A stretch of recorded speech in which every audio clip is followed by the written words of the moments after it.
Hi, I'm Susan Wilson. Welcome to Susan Wilson's History Tidbits, cool stuff you probably didn't know.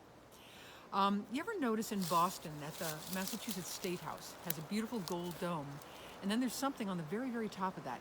And I've often asked people, what is that on the top? And they go, I don't know, is it a statue of Athena? Or maybe a cricket? And it's like, no, the cricket's on top of Faneuil Hall.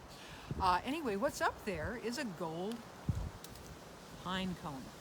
Now, what the heck is a pine cone doing on the top of the Massachusetts State House? Well, the fact is, back in colonial times, Maine, and even in early America after the Revolution, Maine was a part of Massachusetts. And even though there's a distance there, it was a very important part because Massachusetts and Boston in particular was very into building ships, and you needed ships and you needed masts.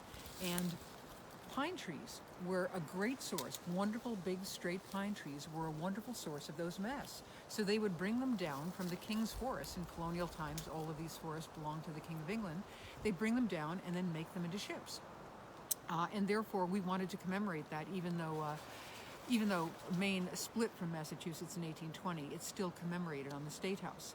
Now, what's interesting is, in the King's Forest, it was so important to the King of England to have these forests for his masts and his trees and the supply of wonderful wood, that you were not allowed to touch them. You were not allowed to cut them down. And you could be hanged if you cut down one of those.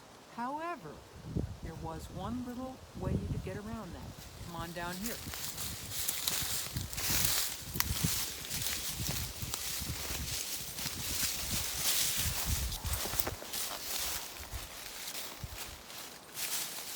If there was a storm and the tree fell down, you were allowed to cut it.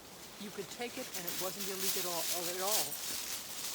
You could take it and it wasn't illegal at all. And that is where the term windfall came from, as a wonderful surprise which gives you some great treasure. Thank you very much. That was your History Tidbit of the day.